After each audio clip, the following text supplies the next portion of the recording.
That's why he should be burned. Then he says liberty is for everybody. Everybody's got right to liberty, got right to go everywhere, say everything, think everything, do everything. And they condemned him as they condemned Socrates. He didn't like being famous. It stopped him in what he wanted to do. When he was in his bureau with his paper, then it was all right.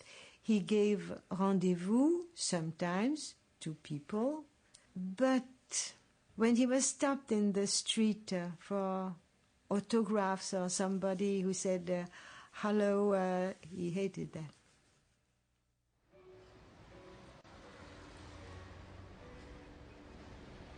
Forced to retreat from the cafes of the left bank by the attentions of the press, Sartre moved to live with his mother in the Rue Bonaparte.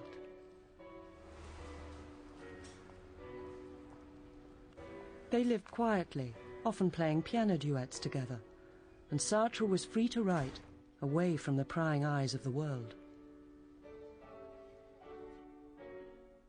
Sartre, from childhood onward, was someone who had suffered when he couldn't be in control of the image that other people formed of him.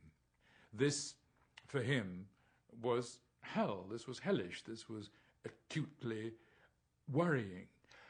The discomfort he felt whenever he thought about what other people were thinking when they were looking at him is fundamental to his existence and to all his writing. Sartre tells this story about someone, I think it's in a hotel corridor, with their eye to a keyhole, completely absorbed in what's going on in the bedroom behind. And then they hear a step on the stairs behind them, and they suddenly become aware that they are a person looking at a bedroom scene behind a closed door, whereas before they were just looking at the scene. And he's instantly transformed from being something that's just concentrated on trying to hear to being a human performing a shameful act. And he feels shame.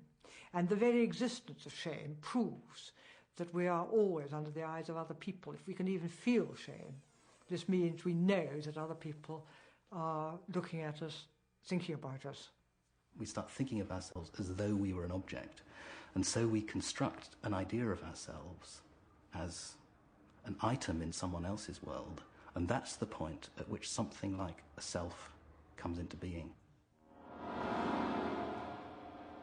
The implication of this is that there is no way that people can, in the end, be comfortable with each other. It is always going to be impossible to think of yourself simultaneously as someone who is going around the world acting in it and being an agent, and also to think of yourself as being an object that other people are observing. So there is always a conflict, and there is no such thing as human relations that don't involve this kind of conflict. And this is why at the end of huis clos, hell is other people, because we can't get away from this terrible gaze of other people on us all the time.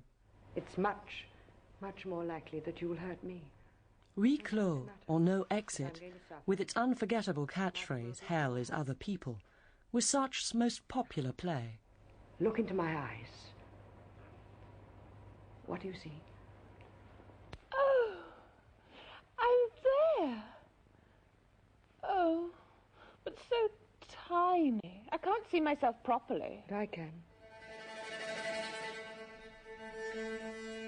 The problem of personal freedom being threatened by other people was not simply theoretical to Sartre. He carried his ideas into his personal life. Now, Sartre was partly dependent on Simone de Beauvoir and partly independent.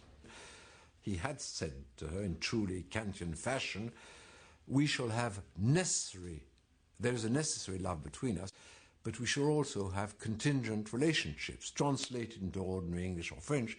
This means, we have a eternal affection, but I can go around screwing as much as I want, and so can you. I'm not sure that it suited her quite as well as it suited him. Sartre was never sexually faithful to Simone de Beauvoir, or Castor as she was known. While maintaining a lifelong working partnership, each was free to have other lovers. He had any more relationships than she did, but Sartre's many mistresses found that they too had to accept his definition of freedom. I remember asking Sartre, how do you manage with all these women in your life? And he would say, well, I lie to them, with his gesture of his arm. And I then said, to all of them? Yes, to all of them. And even to Simone de Beauvoir? And he would say, especially to Simone de Beauvoir, surtout au Castor.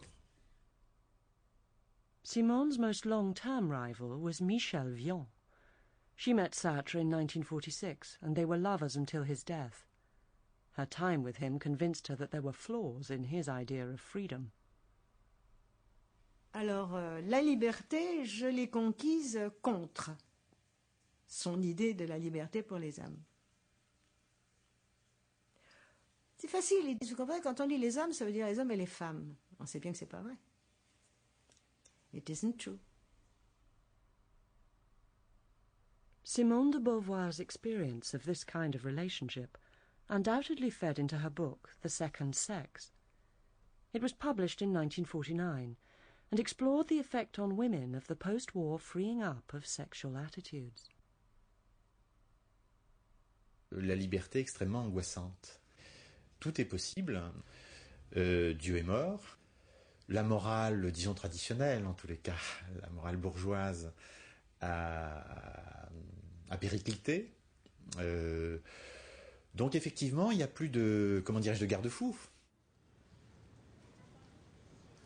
People were moving about. They were anybody. Anything can occur. Anything can happen. I kept saying to myself in anguish, where shall I go? Where shall I go? Anything could happen. What was happening behind my back? Perhaps it would start behind me, and when I suddenly turned round, it would be too late. What I think he totally overlooks is that human beings actually are very like one another, and that therefore nearly all human beings, I would say all human beings, would prefer to eat scrambled egg rather than eat coal. And therefore, this is the kind of value that things in the world actually have. He will not admit that because he wants to insist that it's entirely a matter of my choice which of the two substances I prefer to eat. Now that is the exaggeration of freedom, but it's also the destruction of the values by which actually most of us live most of the time. Sartre convinced himself, though he didn't convince many other people, that this idea of a world of existentialists all making decisions for themselves would be a world of socialists who treat each other as equals. And it's hard to see, really, why it shouldn't be